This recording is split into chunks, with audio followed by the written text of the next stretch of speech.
ಮಾಜಿ ಶಾಸಕರು, ಮಾಜಿ ಸಚಿವರು ಮತ್ತು ಸ್ಪರ್ಧೆ ಮಾಡುವಂಥ ಎಲ್ಲ ಮುಖಂಡರು ಸೇರಿದ್ವಿ. ಇಲ್ಲಿ ಕಾರ್ಯಕರ್ತರ ಮುಖಂಡರು ಬಂದರೆ ಈ ಜಿಲ್ಲೆಯ ಮತದಾರರ, ಕಾರ್ಯಕರ್ತರ, ಮುಖಂಡರ ಭಾವನೆಗಳನ್ನು ನಾವು ದಿಲ್ಲಿಗೆ ಹೋಗಿ, ಬೆಂಗಳೂರಿಗೆ ಹೋಗಿ ಹೇಳಿ ಬಂದರು. ಮತ್ತು ಈಗೇನು ಕುಟುಂಬ ರಾಜಕಾರಣ ಅಂದರೆ ಅವ್ರು ಯಾರೂ BJP ಬಾವುಟ ಹಿಡಿದಿಲ್ಲ, ಹೋರಾಟ ಮಾಡಿಲ್ಲ.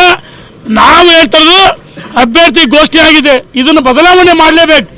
ಬದಲಾವಣೆ ಮಾಡಿದ್ರೆ ಮತ್ತೆ ನಾವೆಲ್ಲ ಸಭೆ ಸೇರಿ ಅದರ ಸೂಕ್ತವಾದ, ನಾವು ಹೇಳೋದು ಸಾಮಾನ್ಯ ಕಾರ್ಯಕರ್ತರು. ರವಿಕುಮಾರ್ ಕೇಳಿದ್ವಿ, ನಿಜ ಅದು ಒಬ್ಬ ಇವ್ರು ಮಹಿಳೆಗೆ ಕೊಡ್ಬೇಕಂತಂದರೆ ಒಬ್ಬ ಸಾಮಾನ್ಯ ಕಾರ್ಯಕರ್ತರು ಕೊಡಲಿ, ನಾವೆಲ್ಲ ಹೋರಾಟ ಮಾಡಿ ತನು ಮನ ಧನ ಎಲ್ಲವೂ ಹಾಕಿ ಕೆಲಸ ಮಾಡ್ತೀವಿ ಅಂತೇಳಿ ನಮ್ಮ ನಾಯಕರಿಗೆ ಭರವಸೆ ಕೊಡ್ತೀವಿ.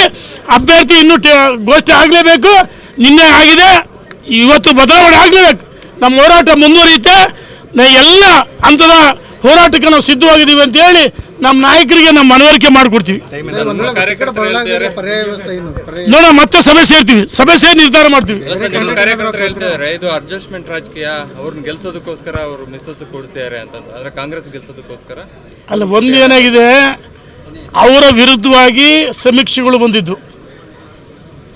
ಏನೇ ಸಂಸದರು ಮತ್ತು ಅವರ ಕುಟುಂಬ ಸದಸ್ಯರ ವಿರುದ್ಧ ಎಲ್ಲ ಸರ್ವೆ ರಿಪೋರ್ಟ್ ಇದು. ಒಂದು, ಈ ಜಿಲ್ಲೆಗೆ ವಿಶೇಷವಾದ ಯೋಜನೆ ತಂದಿಲ್ಲ, ಅಭಿವೃದ್ಧಿ ಮಾಡಿಲ್ಲ, ಮತ್ತು ಸೇವೆನೂ ಇಲ್ಲ. ಭಾರತೀಯ ಜನತಾ ಪಾರ್ಟಿ ಸಂಘಟನೆ ಶೂನ್ಯ. ಅವ್ರೇನು ಸಂಘಟನೆ ಮಾಡಿ ಕಾಂಗ್ರೆಸ್ ಓಟ್ ಹಾಕಿ MP ಆದ್ಮೇಲೆ ಅವ್ರಿಗೆ BJP ಓಟ್ ಹಾಕಿಂದ್ರದು. ಹಾಗಾಗಿ ಅವ್ರು ಹೇಳಿದೇನು, ನನ್ನ ಬಿಟ್ಟರೆ ದಾವಣಗೆರೆ ಜಿಲ್ಲೆಯಲ್ಲಿ BJP ಗಂಡಸರು ಯಾರೂ ಇಲ್ಲ, ಶಾಮನೂರು ವಿರುದ್ಧ ನಮ್ಮನ್ನು ಬಿಟ್ಟರೆ ಹೋರಾಟ ಮಾಡ್ಯಾರಲ್ಲ ಅಂತ ಅವರನ್ನು ಅವರೇ ವೈಭವೀಕರಿಸಿದ್ರು. ಅವ್ರಿಗೆ ಏನಾದರೂ ಗೌರವ ಇದ್ದರೆ, ನಾನು ಹೇಳ್ತಿದ್ದೀನಿ, ಇವತ್ತು ನಿಮಗೆ ಘೋಷಣೆ ಆಗಿದೆ, ನಿಮ್ಮ ಕುಟುಂಬಕ್ಕೆ ಸ್ವಯಂ ಪ್ರೇರಣೆಯಿಂದ ನಮಗೆ B ಫಾರಂ ಬೇಡ, ಸಾಮಾನ್ಯ ಕಾರ್ಯಕರ್ತರು ಕೊಡ್ರಿ, ಗೆಲ್ಸಿ ಮಾಡ್ತೀವಿ ಅಂತೇಳಿ ಅವರೇ ತ್ಯಾಗ ಮಾಡಬೇಕಾಯ್ತು. ಬಂದು ತಂದು ನನಗೆ ಕೊಡ್ರಿ, ಕುಟುಂಬಕ್ಕೆ ಕೊಡ್ರಿ. ಯಾವ ನ್ಯಾಯ ಸ್ವಾಮಿ ಇದು? ಇದೇನು ಕುಟುಂಬ ರಾಜಕಾರಣನ? ಅಂದರೆ ನಿಮ್ಮ ಕುಟುಂಬ ಸದಸ್ಯರು ಹೋರಾಟ ಮಾಡಿ ಕೊಡಲಿ, ಬೇಡನಲ್ಲ. ಹೋರಾಟ ಎಲ್ಲಿದೆ? BJP ಕೊಡುಗೇನೂ ಇಲ್ಲ. ನಮ್ಮನ್ನೆಲ್ಲ ಸೋಲ್ಸೋಕ್ಕೆ ಪ್ರಯತ್ನ ಮಾಡ್ತಾರೆ. ಹರಪನಹಳ್ಳಿ, ಹೊನ್ನಾಳಿ, ದಾವಣಗೆರೆ, ಉತ್ತರ, ದಕ್ಷಿಣ, ಮಾಯಕೊಂಡ, ಚನ್ನಗಿರಿ, ಮಾಡಾಳಿ, ಇರ್ಪಣ್ಣಿಗೆ ಏನೋ ಮಾಡಿ ಎಲ್ಲ ಗೊತ್ತಿದೆ. ಮಲ್ಲಿಕಾರ್ಜುನ್ ಗೆಲ್ತಿದ್ರು, ಅವರು ಟಿಕೆಟ್ ಕೊಡೋದು ನೋಡ್ಕೊಂಡು. ದಾವಣಗೆರೆ ಜಿಲ್ಲೆಯಲ್ಲಿ ಯಾವ ಕ್ಷೇತ್ರದಲ್ಲಿ ಯಾರೂ ಗೆಲ್ಲಬಾರ್ದು, ನಾನು ಮಾತ್ರ ಸದ್ದಾಂ ಹುಸೇನ್ ಆಗಿರ್ಬೇಕಂತೇಳಿ ಈ ರೀತಿ ಪಿತೂರಿ ಮಾಡಿ ನಮ್ಮನ್ನೆಲ್ಲ ಸೋಲಿಸಿದ್ರು. ಅವರೊಂದು ರೀತಿ ಸದ್ದಾಂ ಹುಸೇನ್ ಅಂತ ಆಗ್ತಿದ್ದಾರೆ ಜಿಲ್ಲೆಯ ಜನರಿಗೆ. ಕಾರ್ಯಕರ್ತರು ಕೇಳ್ತಾರೆ, ಏನು ಮಾಡೋಣ? ನಾವು ಭಾರತೀಯ ಜನತಾ ಪಾರ್ಟಿ ಸಾಮಾನ್ಯ ಕಾರ್ಯಕರ್ತರು ಹೋರಾಟ ಮಾಡ್ತೀವಿ.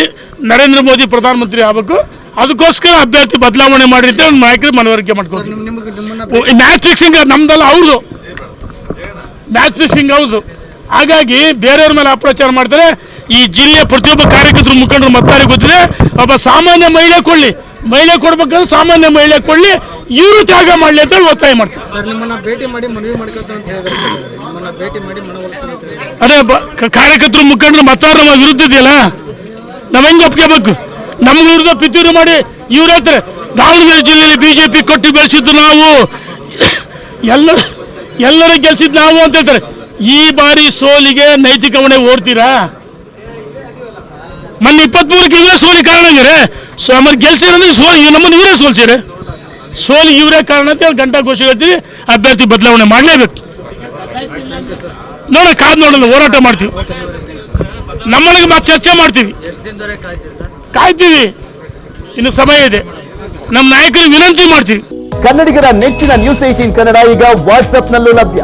ಕರ್ನಾಟಕ, ದೇಶ ವಿದೇಶಗಳ 360 ಡಿಗ್ರಿ ಸುದ್ದಿಯ ವಿವರಗಳನ್ನ ನಿಮ್ಮ ಕೈ ಬೆರಳುಗಳಲ್ಲೇ ಪಡಿಲಿಕ್ಕೆ ಈ QR ಕೋಡ್ ಅನ್ನ ಸ್ಕ್ಯಾನ್ ಮಾಡಿ, ನಮ್ಮ ಚಾನಲ್ ಫಾಲೋ ಮಾಡಿ, ನೋಟಿಫಿಕೇಶನ್ ಆನ್ ಮಾಡಿ.